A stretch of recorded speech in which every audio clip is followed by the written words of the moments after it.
saya kan punya usaha di Surabaya. Waktu itu ada saya sering di rumah, Surabaya agak sepi. Terus beli kayu, kesasar lah ceritanya. Udah ada background di kayu. Tapi karena apa ya? Karena semangat, karena niat, ya alhamdulillah bisa jalan sampai sekarang. Kenapa Bapak memilih untuk membuat usaha ini? Dari pangsa pasar, peluang pasar yang cukup, saya rasa cukup terbuka untuk wilayah kita sini. Jadi dengan usaha ini tujuan membuka peluang usaha gitu. Iya. Nah, Kira-kira berapa modal yang dikeluarkan untuk membuat usaha ini?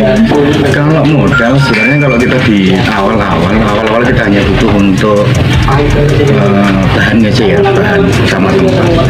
Tapi kalau untuk pengembangan usaha seperti ini cukup besar, harganya di kisaran 150.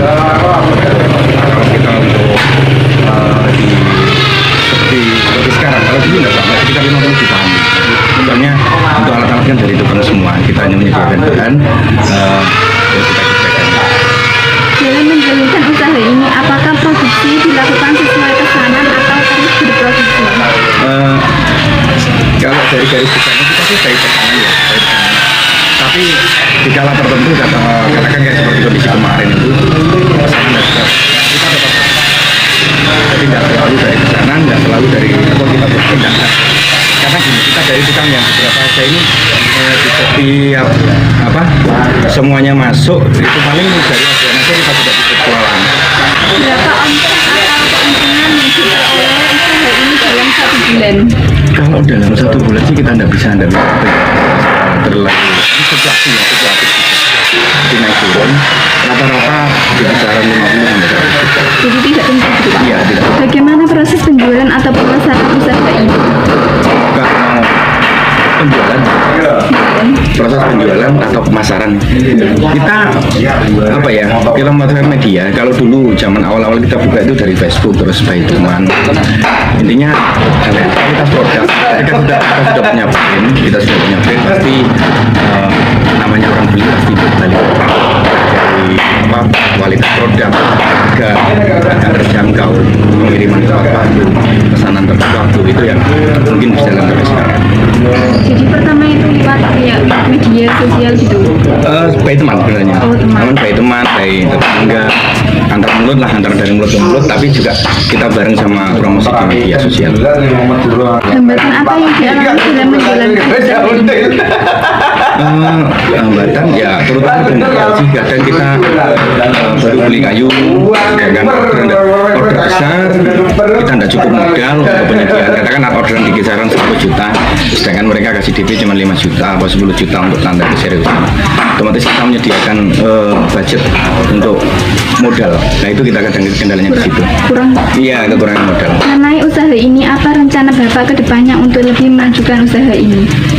Ya kita ngikuti alur aja lah. Untuk rencana mulai nggak ada, kita ngikuti alur aja. Maunya sih besar, cuma kan besar itu juga tergantung dari modal juga, dari alat lah terutama. Dengan alat mahal. Bagaimana cara perolehan bahan baku untuk usaha ini? Bahan baku kita ada di 3 macam dua. Kita dari kayu kebun juga ambil, kita dari kayu TPK, petani juga ambil. Jadi tergantung dari kualitas pesanan. Jadi katakan orang minta kualitasnya seperti ini, kayu TPK dengan grade ABC atau gimana, ya kita menyesuaikan di situ.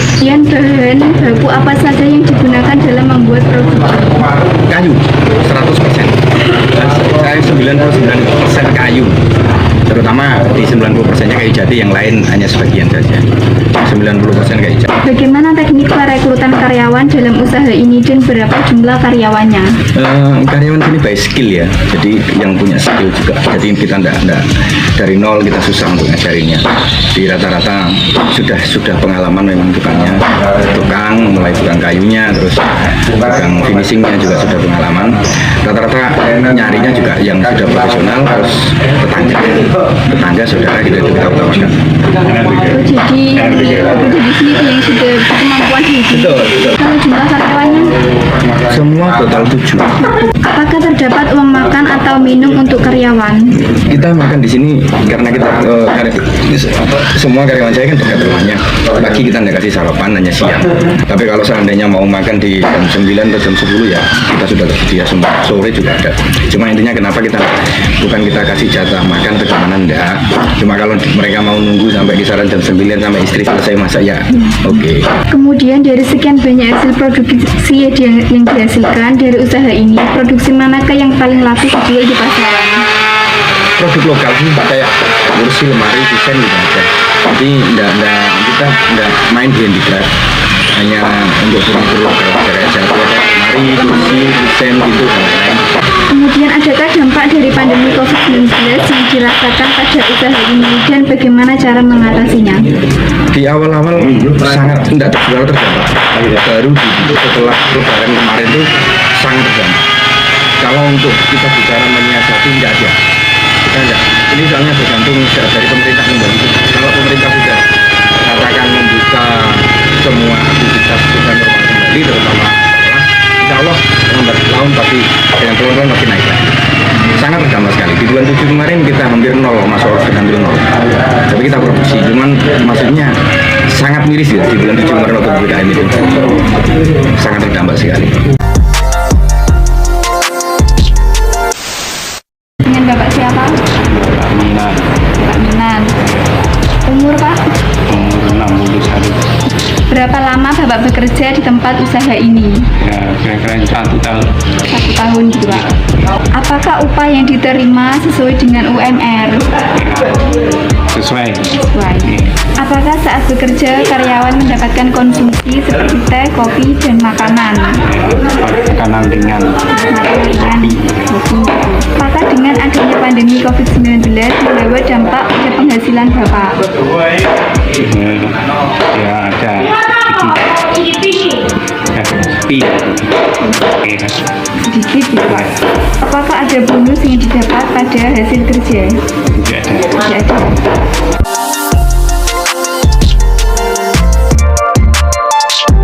Berikut adalah social mapping atau peta di mana letak tempat usaha furnitur kayu jati itu berada. Pertama, jika kita berasal dari Desa Puri Semanding, kita terlebih dahulu harus melewati Jalan Raya Puri Semanding. Baru kemudian kita sampai di Jalan Raya Tondo Bulan. Kemudian kita sampai di Jalan Arjuna nomor 37, yang mana di Jalan Arjuna nomor 37 itu adalah letak di mana tempat usaha itu berada. Dalam memilih bahan baku, beliau mengambil bahan baku dari kebun miliknya sendiri dan juga kayu dari TPK Perhutani.